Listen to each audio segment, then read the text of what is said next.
क्या आपको पता है just like Bollywood industry, Malegaon के लोगों की अपनी एक इंडस्ट्री है, अपने सेलिब्रिटी कल्चर है? नहीं ना। जब आप ये मूवी देखोगे तो समझ जाओगे क्यों हर नुक्कड़ पे इंडिया का सिनेमा भरा हुआ है। वेलकम ऑल टू सब कुछ बॉलीवुड। आज के एपिसोड में हम बात करेंगे ऐसे हीरोज की जो पर्दे पे नहीं, रियल लाइफ में हीरो है। Presenting you all super boys of Malegaon. So in the dusty town of Malegaon, where daily struggle meets dream, a group of passionate locals create hilarious, heartfelt spoof of Bollywood blockbuster with zero budget but infinite creativity. Super Boys of Malegaon is a moving documentary about cinema, resilience, and the power of dreaming big in small places. The reason for choosing this movie is to show the audience the extent of willpower and obstacles an individual can cross for their dreams, their families, and most importantly, for their friends.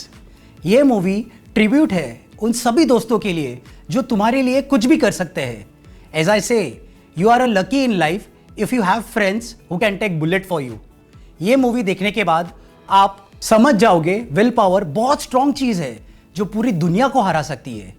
ये movie उन लोगों के लिए है जो सपने देखते हैं और वो जो उसे पूरा करने का जिगरा रखते हैं। Each and every character of a movie is significant, but जो सबसे पसंद कैरेक्टर मुझे आया है that is of Adarsh Gaurav. Reason being, this is not a character, it is us, it's human. As a character he is the one with vision. He wants to make a movie in Malegaon with his group of friends. आप सब जानते हो movie बनाना आसान काम नहीं है। He being the director of that movie, the man with creative vision, मुझे समझ आ रहा है कितना कॉम्प्लेक्स जॉब है। जैसे कि हमारे डायरेक्टर साहब जब तक टेक सही ना हो वापस टेक करवाते रहते हैं, नो मैटर पूरा दिन क्यों ना चला जाए। बट राइटर बाप होता है। आप ये मूवी देखोगे तो ये डायलॉग समझ जाओगे। A big thank you to all the wonderful directors out there from सब कुछ बॉलीवुड। मूवी में देखोगे कैसे ये एक कैरेक्टर एक सपना दिखता है, उसे पूरा करता है, उसे पूरा करने के बाद घमंड आ जाना, और कैसे एंड में खुद के लिए जीना नहीं बट किसी और का सपना पूरा करने में लगा देता है। मूवी में भी दिखाया है कि कैसे उसे कोई सपोर्ट नहीं करता, पहले सब अगेंस्ट खड़े होते हैं। वर्स, वो जिससे प्यार करता है उसकी शादी शूट करने के लिए वो खुद ही चला जाता है। And when you know it's a real story it pains मोर।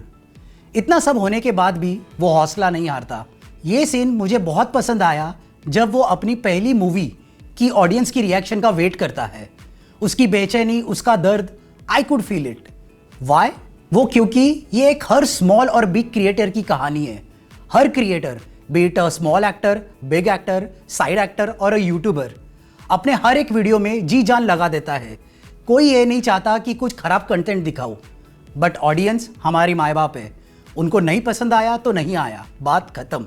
आज समझ आ रहा है कि मूवी के रिलीज के पहले कैसे हर एक स्टार, इन्फ्लुएंसर, क्रिएटर, यूट्यूबर को लगता होगा वो बेचैनी। इसीलिए आप ये कैरेक्टर से बहुत ज़्यादा रिलेट कर पाओगे।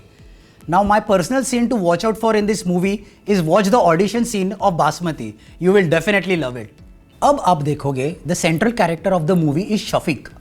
मुझे ये कैरेक्टर इसीलिए इतना पसंद आया क्योंकि ये हमें सिखाता है कि सपने देखो। लाइफ में जो चीज़ इम्पॉसिबल लगती है, अगर दिल में इच्छा हो, भगवान कोई ना कोई रूप से तुम्हारी मदद कर ही देता है।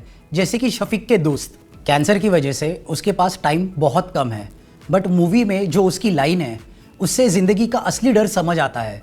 वो बोलता है, मैं मरने से नहीं डरता, बस ज़िंदगी में कुछ किए बिना मर जाना उससे डर लगता है। It made me realise something. Every ambitious person on this earth, वो लोग मरने से नहीं डरते, बस वो जानते हैं उनके पास क्या क्षमता है, वो क्या कर सकते हैं लाइफ में, उनका पोटेंशियल क्या है। वो बस ये बात से डरते हैं कि कहीं वो वेस्ट ना हो जाए। Trust me, talking from personal experience, lazily ambitious people never find peace unless they make it in life. It's the worst feeling ever as well as a good feeling. And उसमें से life of economically backward people is more tougher than anyone else. जैसे कि movie में his friends call his cancer disease as a अमीरों वाली बीमारी. They even laugh at the death because they are helpless. It's beyond their control. My special message to my audience is, now watch this scene where Shafiq salutes Nasir, the emotion, the face, the joy, the tears. I guess only theatre actors can pull this off, such strong emotionally loaded scene.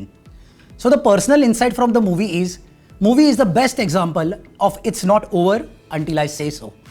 Every friend fights their own personal demon, overcomes it, and creates a masterpiece that has a lasting impact and smiles in the face of people who are not involved in it. Finally, my advice to audience, if you got even one true friend in life, you are 90% more lucky than the rest of the population. As I say with the boldest claim, असली दोस्त मिलना आसान नहीं है, but अगर मिल जाए तो जिंदगी सोना बन जाती है. और क्या पता तुम्हारे सपने भी मूवी की तरह कोई तुम्हारा दोस्त पूरा करे, क्योंकि सपने पूरे करने का मजा तभी आता है जब उसे सेलिब्रेट करने के लिए तुम्हारे पास दोस्त हो. सो गाइज, अगर आपको लगा कि मालेगांव के सपने सिर्फ उन्हीं तक सीमित है तो आप गलत हो.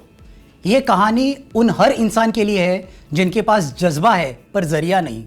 अगर आप भी किसी सपने को जीना चाहते हो बिना बजट के, बिना बैकअप के, तो कमेंट करके बताइए what is your super boy dream. Like करो उन सपनों के लिए जो दुनिया को छोटी लगती है, और सब्सक्राइब करो सब कुछ बॉलीवुड, जहां हम सिर्फ स्टार्स की नहीं, सपने देखने वालों की बात करते हैं.